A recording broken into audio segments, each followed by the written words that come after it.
একটা রাজনৈতিক ব্যক্তি যে তার গোটা রাজনৈতিক জীবনে কখনো সততা থেকে বিচ্যুত হননি, তার রাজনৈতিক নিষ্ঠা থেকে সরে আসেননি, তার আদর্শ থেকে তিনি কখনো পিছপা হননি, এবং যে ব্যক্তির বিরুদ্ধে কখনো কোনো দুর্নীতি, স্বজন পোষণ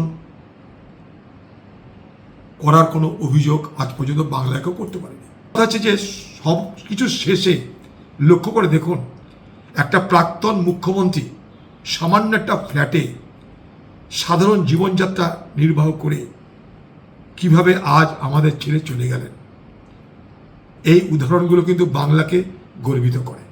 বাংলার রাজনৈতিক যে প্রেক্ষাপট, সেই রাজনৈতিক প্রেক্ষাপটে একটা উজ্জ্বল জ্যোতিষ্কের মতন এগুলো কিন্তু বিরাজ করে।